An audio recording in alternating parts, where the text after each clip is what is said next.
back to my channel. I am Oluwaseyi Salako, and in today's tutorial I'm going to be showing you how to make this very cool in the hoop ornament. It's almost Christmas and we're all preparing for Christmas. This will be a very nice time to make Christmas ornament, either to give as gift, to sell in our shop, or to use on our tree. So what I use for this, I will be showing you. This design I got from Embroidery Superdeal. It's a 15 in the hoop holiday bubble embroidery design pack, and it cost me nothing because I actually paid $9.99 to be able to use everything on their website, or almost everything anyway. So that's a very good it's a very good website for anyone who is starting on embroidery, because they have loads and loads of designs that you can use. Among them is this one that I have brought out, and the back of it, this is a plaid fabric which has heat and bond on it already. I got this off Amazon, and what I use for the bubble itself, which is a decoration, is just felt. So this is felt, and this is a fill stitch on it. So all we need to do is we hoop our stabilizer. This stabilizer I use a tear away stabilizer to make it easy for me. And if you have these are scraps from last year Christmas, and that's what I'm using.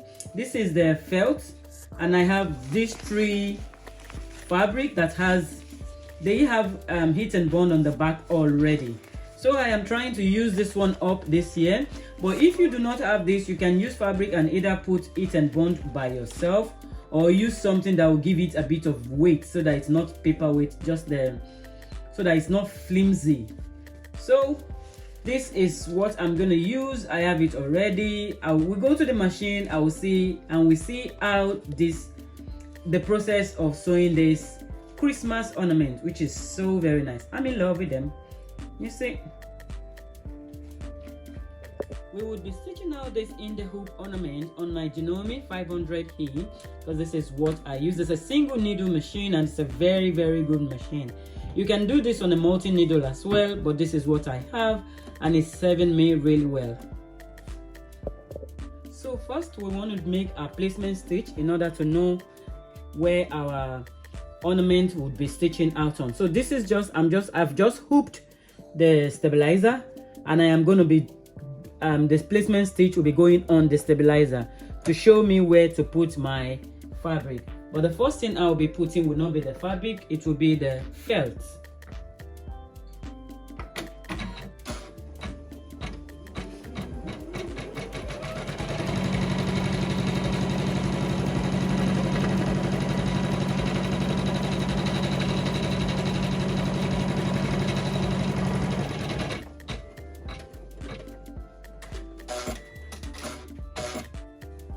So now that I know where my felt should be placed, I am going to place my felt. I'll take it out so you can see. So that's the placement stitch, which tells us where the ornament would be. That's the shape of the ornament.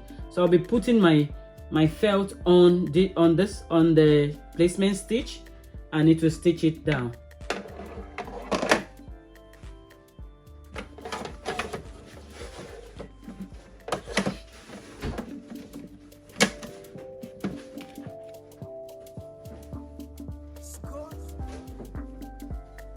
We have to put it enough for it to cover the... If you want to do this, sometimes you can cut out the shape, but I do not do that because that's a long process. I do not cut out the shape first. I just look for the placement stitch and I start stitching from there.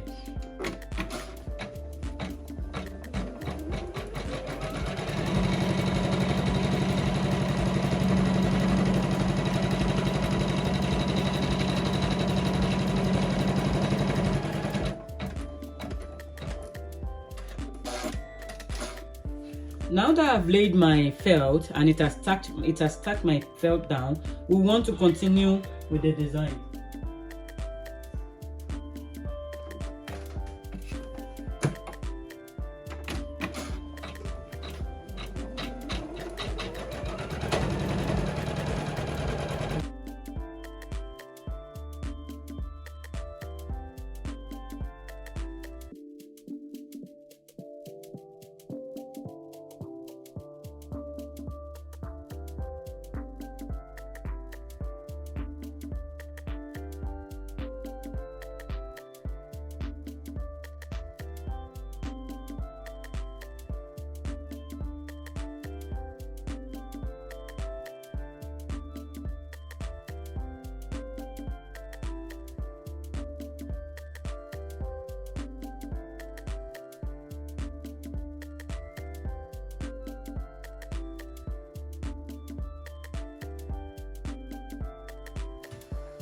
Now that all the details has been sewn, the next thing we want to do is to bring it out of the hoop. When we bring it out of the hoop, whatever material or whatever fabric we want to use on the back, that is where we put the fabric on the back. So this is now the time for us to attach the back of it. Whatever is going to cover the back, we attach it. We can clean this up if we want, or we can leave it, but sometimes I like to clean it a bit, even if it's a bit. So the next step is to apply the back one. Whatever is going on the back, we apply to cover it. Will cover all this. Don't worry yourself about all the stitches there, because it's going to be covered. So let's attach that and we'll tack it down. I'll be putting this red plaid on it again, and I'll be using my sellotape to hold it down. I would like to cut just what I need for the back. Now this is how much I need for the back to cover my ornaments. So all I need to do is place it, covering it. It has to cover it properly, because that will be the back of the ornament. And then we want to use our sellotape to hold it down. If you use spray adhesive, if you use spray, you can use spray on this. I do not use spray because I believe it limits the lifespan of my machine, and that's why I don't use it. But if you use yours, why not use spray to hold it down, the back of it now, so it doesn't move while we're trying to do the placement stitch, do the stitch on it. So now we're ready to stitch the back to it. After this will be the satin stitch. After this one we want to do, the next thing we'll do is the satin stitch. While we attach the back, now before we do the satin stitch, we have to be careful of what thread we use in the bobbin, because the thread we use in the bobbin is going to show through. So if you want, because I'm using a red, I'm going to be using a red in the bobbin. I will use a red in the bobbin when I'm doing the satin stitch. But before then, we need to tack this down. After we tack it down, I would like to trim all my excess.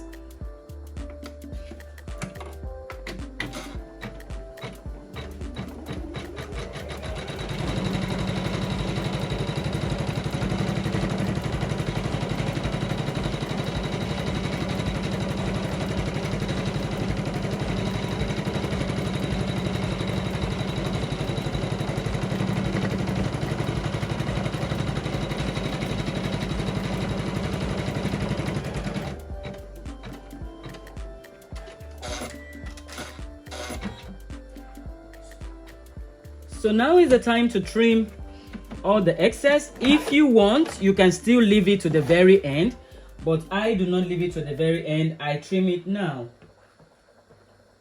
So what I'm going to do is make sure that while I trim this, I do not cut into the stitching on the side here, around the ornament stitching. I do not want to cut into it. So I'll be careful. I do that. It's easier for me when I lift the material up this way. I would like you to see what I'm doing. So I lift it up this way here, then I cut round. Be careful, don't cut too deep. If you cut into the stitching, then it might start coming off before we put the satin stitch. After this is the satin stitch.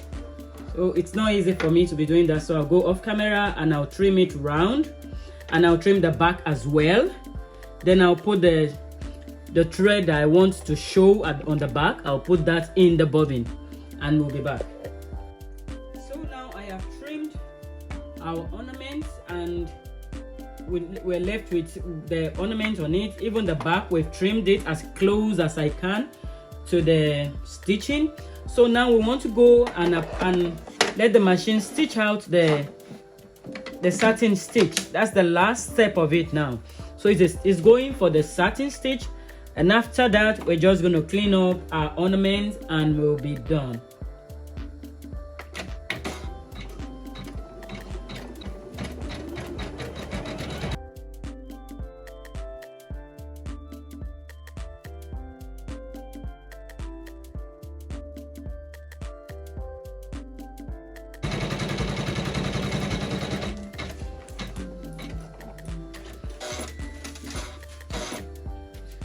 And that's all for our applique. All we need to do now is to rip away the stabilizer. Because our stabilizer is tear away, we can easily just rip it away. This is the only time we can bring our design out of the hoop, because it's done. Look at the back and the front, it's done. So we just need to rip this one away and clean it, and that's it. This design is so good because it has even given us a space to put our ribbon or our rope or whatever you want to hang it with. So you have it there already. All you have to do is pierce through this hole and you hang it. Our ornament is done, and all we want to do is add the string. I'm putting on this gold string into mine, so all I have to do is pierce in through this hole to put in the gold string. You can put in any kind of string you want. All you need to do is just pierce that and put the string in. This design has already given us where to put the string and made it easy for us to put the string. And that is it. We have made our ornament in the hoop, all completely done in the hoop. This is a very easy project for both beginners and advanced, and it's a very neat and nice project for this Christmas. So if you like this video and you think this as you've gained any kind of value from this video, please give it a thumbs up, like, subscribe, and share this video so that others will see it. Until the next time, thank you.